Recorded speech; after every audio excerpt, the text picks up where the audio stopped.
Hi, witchy ones. My name's Quinn, and this is my first vlog. I am hoping to do something just to be part of the witchy community on YouTube. I've really enjoyed all the videos I've seen so far, but the other thing I'm doing with this vlog is I want to journal my journey. God, that sounds terrible. I want to cover my journey in video blogs as I've just grow as a witch. I'm a baby witch, even though I'm 35. And yeah, so, you know, the first thing I want to talk about, rather than going through my background and all of the introduction stuff, I'll save that for the end, is the topic for today, which is self-transformation through cleaning your space and keeping your energy in your space where you practice and live, keeping it flowing. I've noticed so far that when my space is physically cluttered, let's not say unclean, I'm sure it would be worse if it was dirty, because at least we do that. We vacuum and we do the whole thing, or we like do all the dishes, take out the trash, blah, blah, blah. We're adults in that sense, but we have kind of become clutter monsters in the last couple of years. I don't know why, because my other half and I used to always kind of keep the amount of stuff we had low. I would donate things regularly, and for some reason the last couple of years we have created a sort of, not rat's nest, but we just have way too much stuff. Like, we have like 5 lawn chairs and there's only 2 of us. I mean, we've just got a bunch of stuff we don't need, and as I'm saying this right now, I just want to run away from the camera and go donate it all to Goodwill. But I've noticed that when some of this stuff ends up piling in our day-to-day living space, like, I mean, the whole apartment, the 650 square foot apartment, it's kind of small. When it has just a few items in the way of our day-to-day life, like the dining room table, which is kind of one of a multi-use table for us. We use it as the dining room table. I use it as my crafts table. I use it to read tarot and Lenormand. You know, we do a lot of stuff with that table. And when there are even a few items hanging out on that table, it's like the whole feeling of the apartment changes. That sounds dramatic, but it's true. It's a small space, like I said. And so when anything is out of place, it just, you can tell right away, you know? So something I've noticed, for example, on the physical cleaning side of things is I've tried to do readings for tarot and Lenormand while I've got a couple of items on the table, while the dishes haven't gotten done, while our shoes are strewn about near the front door, and my energy is terrible. I don't know if anyone else is experiencing this, but it's like unclear. Usually I have this experience where I can very easily choose the cards when I'm laying them out in the spread. My hands, you know, have a feeling in them, like it's like right here in this little meaty part in between my forefinger and my thumb, and it's like a heat. It can be a heat, or it can be kind of a tingling. Sometimes my pinky finger will twitch, and I don't get that when I'm just got a cluttered space. So I really know that there is an important connection. Probably feng shui, but I don't really know anything about feng shui. So, but I'm sure that there's an important connection between all of this. I know that there's a book called The Magical Art of Tidying Up by someone named Marie Kondo. I haven't read it because I can't bring myself to spend money on a book about cleaning things. I know, I'm so sorry, author. I'm sure it's a wonderful book, but I just can't, okay? And maybe it should be magic with a K, because really the importance of physical cleaning to my space, it is like a magical effect. It has an immediate effect on me.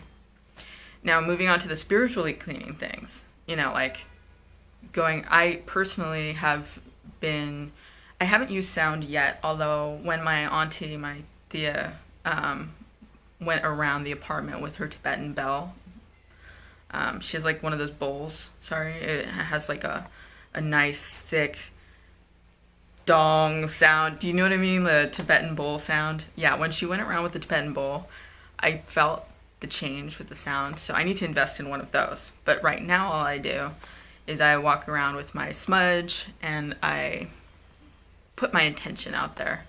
First, I ground myself by pushing out the negative energy from myself, and then I invite the good energies from the universe. I try to raise my vibrations, so to speak, by bringing in good energies from the universe and from God.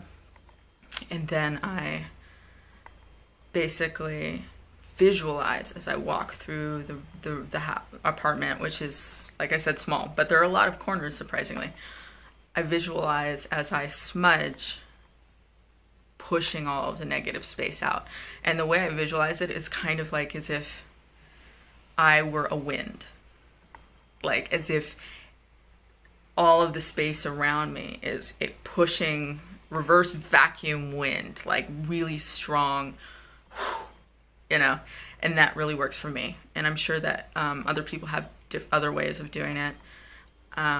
But that's how I do it, and it seems to really work and change the feel of the place. In fact, my other half has come home after I do this cleaning, and he mentions it. And he doesn't always mention things about the apartment, but he'll say something every time. It's like he just knows. He feels it. He steps in the door, and it's like, it seems really different in here.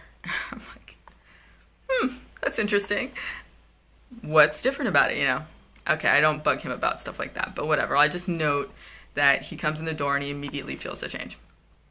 So that really works for me, and that's something I want to keep up. So I guess as far as bringing this post to a close, because I don't want this to go on forever, is my goal for myself is that I want to have short-term goals of going through the apartment and trying to really be very meditative on where do things belong in this apartment.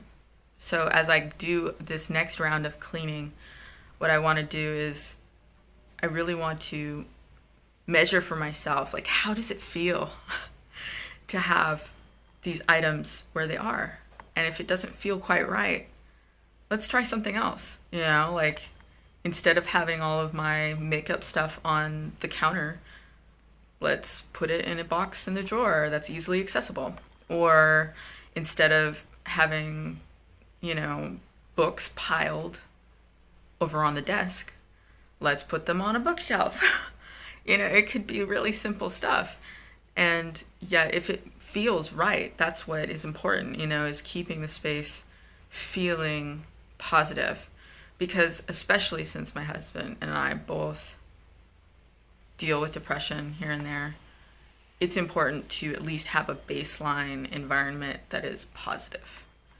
And then I also, of course, need to go through and do another cleansing.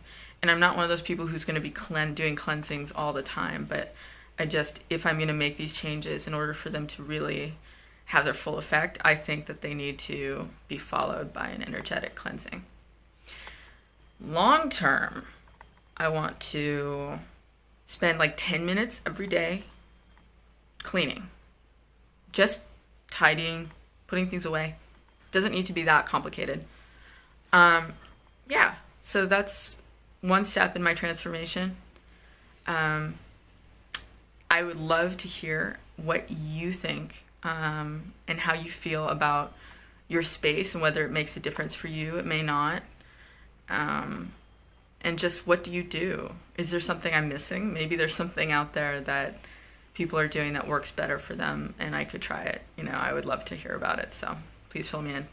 Now I'm going to move on to the part where I introduce myself just a little more. So I am, like I said, 35, but I'm a baby witch. I've been practicing for less than a year, and actually I'm quite new to it. I've only been practicing for a couple of months. But I have had my beliefs.